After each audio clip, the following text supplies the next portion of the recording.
So it's nice to give them something to bite down on rather than your finger.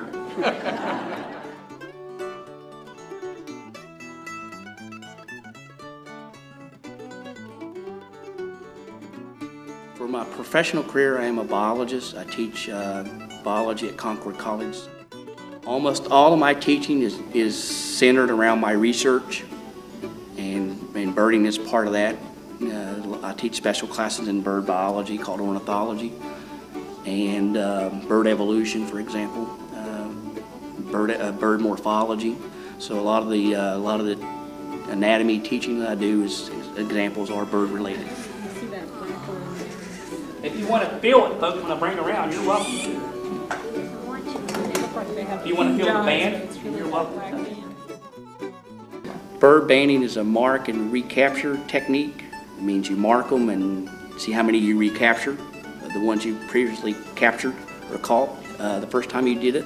So it's a mark and recapture technique for determining how many birds you have of each kind and how long they live and where they migrate to and from, and estimating a variety of ecological parameters. This titmouse is a male, which means his cloaca, which we don't have, mammals don't have, but birds have a cloaca that reptiles have. The cloaca is where everything comes out. We trained people that had no idea even how to identify the birds. So you have to start from scratch here. But if you didn't know how to identify them, everything else, like looking at the feathers and their skull, the aging section, all that's in here, and what band size they take. Each bird has a certain size leg, take a certain size band. First thing we do is get a good hold on it, preferably like this.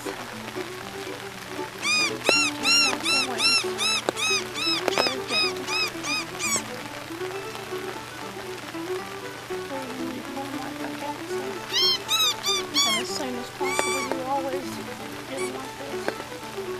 That's the safest way to hold them. I can tell you've done that a time or so. West Virginia ranks relatively high on the scale of bird watching mecca.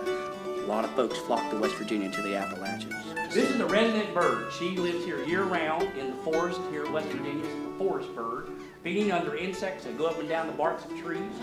What kind of a bird did you say? It's a white-breasted nuthatch. How old is she? Well, this one, all we can tell is she's after hatch year. It means she hatched either last year or years before. That's all we can tell on her right now. She's already got a nest, though. When you blow on the feathers, her belly is bare, okay, which means her feathers have fallen off, so she can incubate the eggs. Okay, here's her mate, most likely. So this is a male.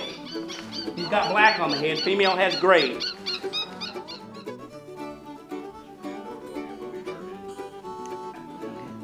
So this one gets number 59, which female was 58. Feather. Male does not have a brood patch, so he's not doing his share of this. Here he is. One of our research crews banded 900 pine siskins this winter. At his feeder. At my feeder, I've only banded 3, so it shows you difference in spots of migration. So that's another question that we're looking at, for example, in our research.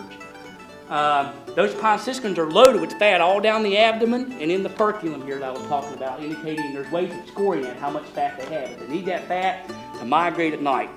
Most all of them migrate at night. They get high in the atmosphere and they fly, especially the thrushes as they're coming across the Gulf at night, and warblers and vireos. They fly at night, and they use that fat as energy, as fuel. Hold his wings down? Yeah, if you can. Or just go. Hang on there, fella. Well, you know my birds aren't going to trust me anymore after No, they're not. They're going to be mad at you for days. my first catch. Cool.